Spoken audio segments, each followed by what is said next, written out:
Hey, what's up, everyone? My name's Lionel, and I'm your host for LT Productions, and you are watching I Watch You Watch.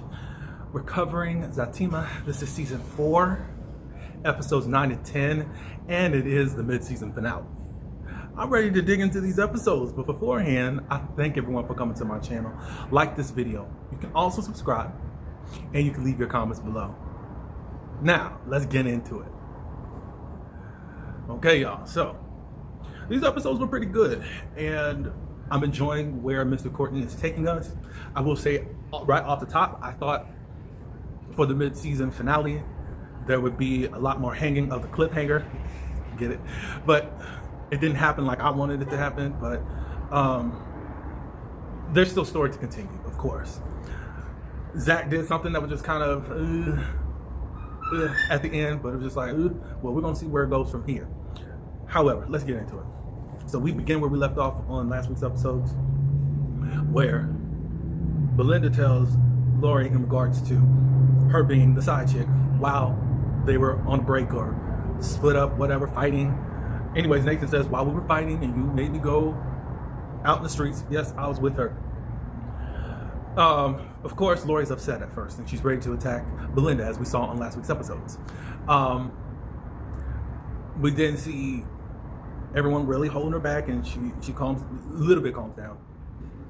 And Belinda said, look, I wanted to be the one to tell you because I know that he wasn't going to tell you. And she said, Lori did. Of course not. He wasn't going to tell me. I knew he wasn't going to tell me. So, and then she says that despite what people want to say about me, I respect the Institute of Marriage. And everybody looking at her like, now, you were just told by Zatima in the last episodes, episode 7, that you like messing with other people's person that's in the relationship with someone. So no, let's stop that right now. So Nathan was finally true and honest with Lori. He said, look, we're not working right now, and I think that we need to get a divorce. Lori was upset and was ready to charge him again, but then she calmed down. Zach was helping her calm down too, and all that good stuff. He said, look, we're not working right now, just maybe right now I need to be in a place where I'm single. On the other side of the room, we got Belinda being what is it called? A chirp. What is it? A bird. Talk about, oh, he doesn't want to be with her? I'm sure he's going to be with me. And Nathan was like, no, I'm not going to be with you. I need to be alone for a while. Oh, I thought for sure he was going to be with me. Crazy. So Lori says, well, Nathan says, I love you. And she says, this doesn't feel like love. To be honest, Lori, I think it is love. There's that old saying, if you love someone, then you would set it free. And all it would be is the same merry-go-round. You would just still going in cycles, no change, da-da-da-da-da. Yes, Lori, you're working on yourself and getting therapy, anger management therapy, I'll call it that. You're working on yourself. Nathan needs to work on himself. Just being tied together maybe not what you guys need, because it's been this thing. You get angry, throw him out because of we know that the number one thing is that he cheats, and he needs to stop, and he needs to actually work on himself. And look, he loves you more than to try to put you more back into this cycle when he knows he's not free from that, because at any moment he could step out on you again. And that was very mature. So Lori ends up running out. Tony runs out after her just to see if she's okay and make sure she's not about to damage anything. Zach says, I'm proud of you. That's the best I've seen you and heard from you ever. So good job with that. And then Nathan gonna open his mouth and talk about the divorce party. Like, you think we can get those same strippers that you had for my divorce party? So then Zach had to slap him like, you stupid. Don't be doing that. And then Fatima's like, what's going on with these strippers? Anyways, at that point, Zach gets a call, and it's Connie. Connie wants to tell him about Jeremiah, that he OD'd. And really, before she said it, she just said it's Jeremiah. He's like, I don't really want to hear it. Then she said, he OD'd. Instantly, his whole countenance changed. And he wiped his face. I want to believe that Zach was tearing up Despite what you heard him say, like, look, that's a him problem, that's not for me. Connie was trying to encourage him, like, you don't really want to see after him? He said no. You know, he also says that Jeremiah is part of the reason why their mom is gone. And Connie said, you can't say that. And then they were like, well, I can really say that because I know it to be true. I don't know about that. I think they helped each other. I think that they were codependent on each other. That's for sure. I don't know if you could really go that far, whatever. But maybe that's his way of being able to keep his distance from him by putting that anger off on him or putting that blame on him about the mother being dead. But anyways, Connie said that she does want to talk to him about something else. Like, hey, I'm all ears. But she said, well, I want to talk to you in person. And then he gets off the phone, joins conversation with Zatima, because she still wants to know what's going on with this whole stripper thing. And then, next thing you know, Zach ends up throwing Tony under the bus about the whole strippers thing. So then Fatima grabs his ear and says, look, I expected it out of Nathan, but not out of you. Treated him like a child. I see where the writer is just bringing some of that comedy into the show, and I think that needs to happen outside of everything being so serious, you know? Let's see what else. Zach tells them about Jeremiah and what he had going on, but still Zach is not fazed, even though you know that he's fazed by the whole situation. Angela goes home and she's about to get ready for her date. Well, we see that there's been a package that has arrived to her home, and she opens it. We're finding out that this is some type of Ozempic type of drug, a weight loss drug, a diabetes drug. Angela was about to put the drug in her, but Sean shows up. Sean is early. She said that, you know, Sean was thinking that was going to be the outfit she was going to wear, and she was like, no, I got something else I'm going to put on. But since you're here, we might as well just go on and get naughty. But this whole naughty situation wasn't really what Sean was on. He's like, look, I really wanted to take you out. And you right now are just kind of like, no, I really want to take you serious. Let me take you out. You can see the insecurities in Angela and what she thinks is expected of her. Now, at least on television, a lot of bigger women are seen more as sex objects or sexualized. Even though, you know, if you are the chosen pretty person, they're sexualized, but at the same time, there's this expectation that if you're really gonna get a guy, you're gonna have to really put out in order for him to pay you any attention. And I think that's what she's been used to, and just thinking that I gotta give up the goods for a man to even begin to treat me right. And of course, they already had sex or whatever, but he's like, let's do over, let's do something different. I don't think she changed her outfit, but she runs back in. Well, before they leave, he goes out to the car, and then she injects herself with that medication. They go to this restaurant that Angela's been to before, and she said, oh, you really played with me because I thought you were really taking me somewhere special. He said, it is, come on. And it is, it's a private setting for just them two. And he had a lot of good food that he wanted, and then she was kind of surprised by it, and she was really loving it. And then the waitress was friendly, and then instantly Angela catches an attitude with Sean, thinking that Sean had something going on with this waitress. And he's like, no, I don't. And he said, you know, all you're doing is all you're having is a defense mechanism because you don't really want to let anyone in. I've been you. I see you in me. So she lost her little attitude. Sean said they made a toast, and it was to new beginnings. And she said, I like that. We found out that Sean is a private chef. That's pretty crazy, Angela, that you're not even trying to find out the littlest details about these men that you allow to come to your home. It may be one thing if you go to his, but that's even dangerous too. It would be on some type of mutual territory, but you allow them to come to your home. And I'm not coming down on you, it's all in love, but it's just like, that's crazy. I would at least know his profession by now. But anyways, yeah, he's a private chef, and he just gave her different things with a little taste. So, let's see. Okay, back at the Taylors.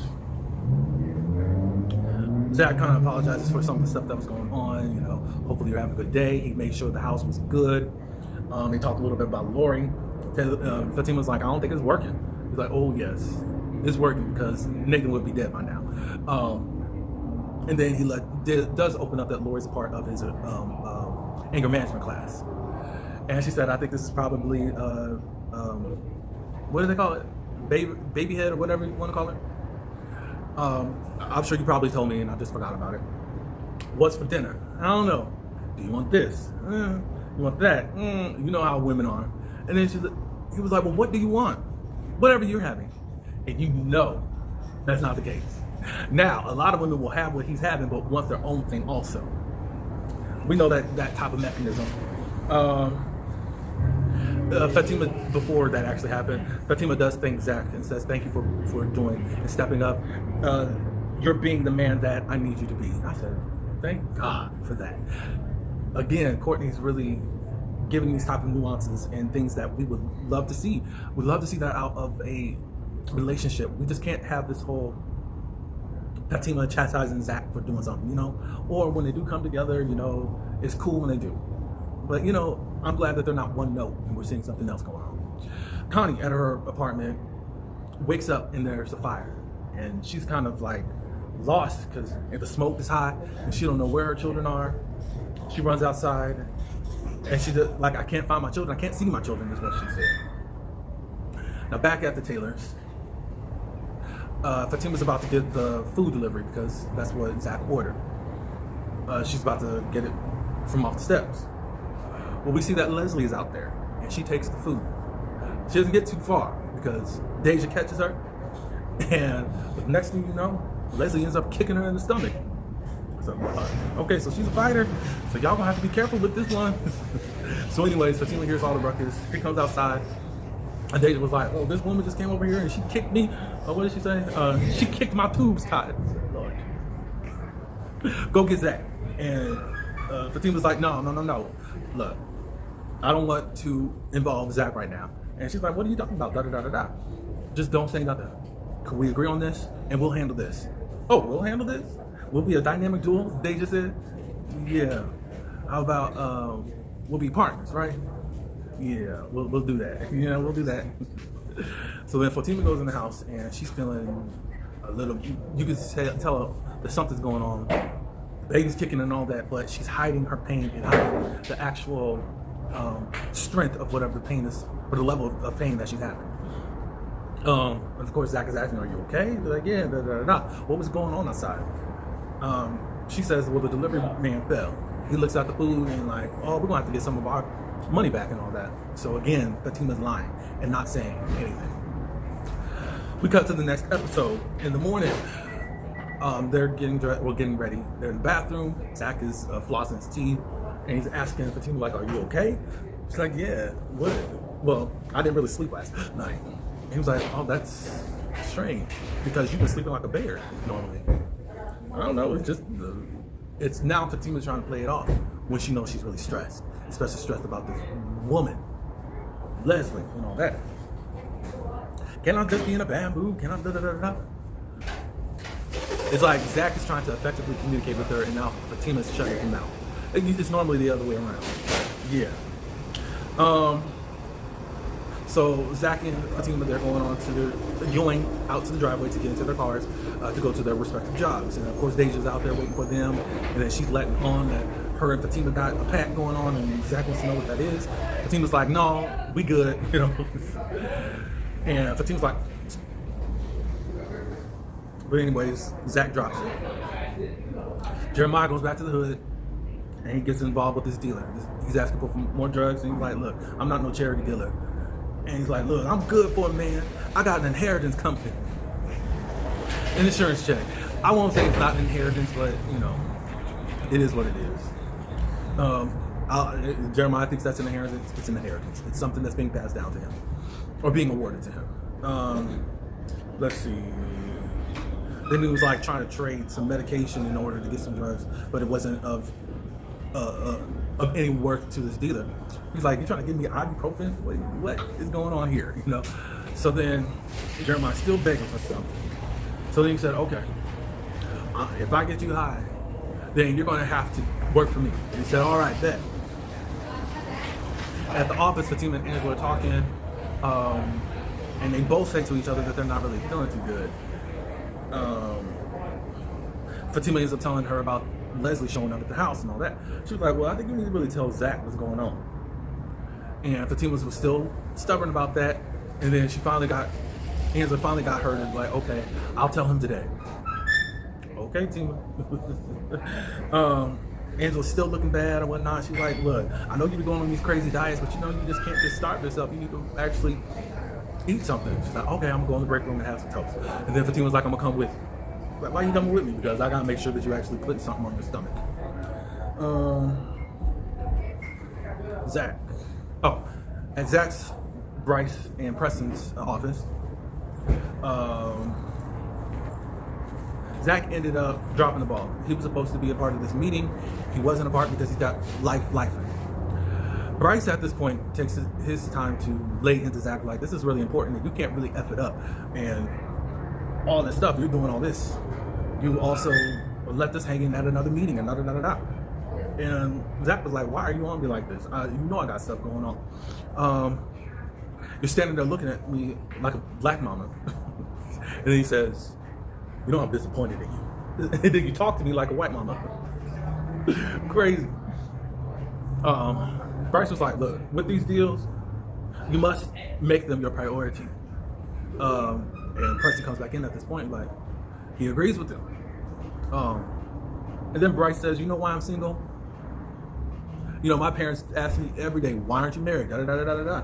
And because the tension is already there between Zach and Bryce, Zach ends up saying, well, you're single because you're corny. And nobody likes you. Only Angela was the only one that took interest in you, and she don't really like you. I said, ooh, that was kind of tough. Bryce says that this life takes you away from your family. It's a huge sacrifice you're going to have to make. And Bryce is like, look, I'm scared that you're not all in. And Zach says, you know, I am in. I still got things going on though, blah, blah, blah. Now that they were supposed to get on some other call, and he was about to join them until Fatima called again. Fatima's going to the hospital because she is spotted.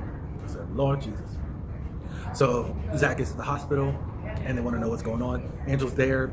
Zach, she can't really say anything because all she knows is that they took her back there. The doctor's with her, and nobody's come back out as of yet. And Zach is just asking around, can anyone help him? And he sees the doctor. Oh, did I leave out? Did I write it down? Oh, my bad. Jeremiah. Before he went to go see his dealer, you know, he was in the hospital. He got kicked out of it. But he was trying to tussle with the nurse doctor to try to get him to stay there. But he don't want to talk to his caseworker, and he doesn't want to go to rehab, which is quite crazy. But he ended up getting dragged out by a security guard because of how he was trying to fight. Trying to say, I'm sick. And all that stuff. But anyways. What was that? Oh. So we see Dr. Solis. Dr. Solis was the same person that was kicking out Jeremiah. And they remembered each other because when Zach did take Jeremiah to his rehab during season 3, and then, you know, Jeremiah soon signed himself out. But anyways, she checks to see what's going on, and she said, look, they're in with the doctor right now, but we want to get you in as soon as possible. So they take her back, and Zach wanted to know what was going on and how he's feeling. And she's like, look, I had some spotting and all that. It's normal. And Zach was like, that's not normal. Why are you trying to tell me that all this is just something else is going on? The doctor comes in, they do an ultrasound. They're not telling what the sex of the baby is as of yet, but they don't want to know what the sex is. They want to know at birth. So, what was I going to say? They said that the baby has a healthy heartbeat. Everything seems to be fine and normal. And Zach's like, are you sure? Like, so there's nothing going on? Like, I just recommend her to go see her OBGYN. And that's a lot of what hospitals do anyway. They'll check you out and some will misdiagnose you or try to say, okay, well, this may be going on with you. But check with them. They are your specialists. They are the ones that take care of you. But Zach's not really feeling it. But at this point, after Zach was fussing over a little bit, Zatima said, look, I'm going to sit down. And both Angela and Zach were like, you will? Yeah, I'm going to do that. Good. Then Angela tells Zach about Leslie. And of course, Fatima's, no. I'm glad Angela spoke up because it was time for it to be told. And Zach was like, why weren't you telling me what was up? And Fatima was like, I'm trying to figure out what to do. So Zach said, look, I'm not going to be screaming, I'm not going to be hollering, I'm not going to be fighting or anything. I'm getting you a bodyguard. Zach, this is non-negotiable. Like, look, I'm trying to protect you and I'm not going to crash out like I have done before. I think that is growth, y'all. we got to give it up for Zach to just saying, look, I'm going to take a more mature route right now because Zatima don't really know what to do. She's spooked. Do I get a restraining order? It's just that we're seeing her around. We don't really know if she's talking or not, you know? All the doctor just encourages Zatima to do is find balance as far as don't be so stressed out. And the first sign of anything else happening, you need to go to your doctor, call us, whatever, blah, blah, blah, blah. Yeah, but again, Zach still doesn't feel right. And then next thing you know, Zatima says, look, I will look into getting a doula. And I feel like that was just a little bit manipulative there. And I think that Zatima was doing that to try to get Zach to kind of calm down. What do y'all think about that? Because that was just kind of like, what? Oh. So then Jeremiah, he's back to get high. And then Gladys shows up again. And she's saying, what are you doing? And he's saying, you know, I'm trying to get to you, Mama. And Mama Gladys was like, no. This is not the place for you right now. You're the only one that loves me, so I want to be with you. And Gladys said, that's not true. People loved you. Zach loves you. Jerem's like, no, you don't, da da da da da da. What I need you to do is to stop carrying my addiction. And don't come here anymore. Gladys leaves. And then Jeremiah's just yelling out. I said, Lord Jesus. Bryce called Zach just to check up on him and also apologize, you know. I apologize for my tone and what I said, da da da da. And Zach said, you know, it's me, not even you.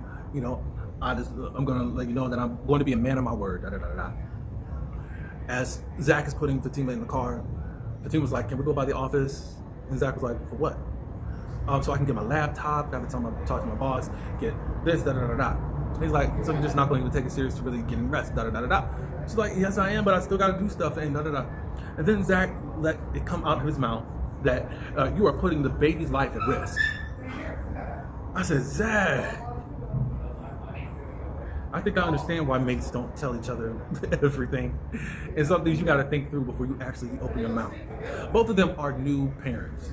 I mean, Zach does have a child, but he wasn't there when Michael was being born. He didn't go through the pregnancy with the Heather. So yeah, it's just like, ooh, Zach, that you shouldn't have done that. So at this point, you done pissed her off. And she said, you know, take me to the office, and I'm gonna drive my own stuff home. So at this point, Zach is upset, like, I can't do nothing right. Always blame Zach. That's the saying that happens on Twitter about Zach. It started first, you know, on sisters, but bring it on over to Zatima too. Blame Zach, or blame it all on Zach. Connie's going through her stuff to see what is salvageable since it's all burnt. The social worker acts like she's coming to see how she's doing, and they're now questioning, okay, so what's really going on?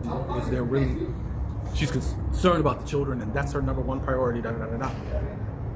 And Connie was like, look, everything's okay, you know. So what happened? I was cooking and grease ended up flying someplace, and that's how a fire started. And she said, well, that's not what's been told to me. It was like you were looking for your children and all that. And who said that? Your own children said it. So she does have a caseworker and is supposed to be getting into a motel. Right now, the social worker is taking things quite serious, and she's going to be doing some more questioning. Angela, she's back at home. She goes to her kitchen area and starts feeling very bad. She picks up her phone and tries to dial something. Then she gets into the refrigerator and drinks some water, and the moment kind of passed for her. She's like, ooh, I don't know what that is, what that was. Angela, you're down a dangerous path, lady, but this is your choice right now. But yeah, so that's what's happening right now. And we gotta see what's happening. That was the end. And I don't know when Zatima's gonna pick up again, but I've enjoyed this season thus far. Again, I thought it would be more cliffhanger-ish, but it wasn't. Y'all can tell me your thoughts on this season thus far, about these few episodes and all that, you know. But I'm signing off. I got other things I gotta do as far as there's other shows coming back on and coming, reality shows I'm doing, a Bell Collective, Chasing Orlando, the Braxtons are coming back. I do review Beyond the Gates. Love and Marriage Huntsville comes back in November. So anyways, that's all I have. I appreciate everyone for coming. Like, comment, and subscribe. Until the next one. Peace.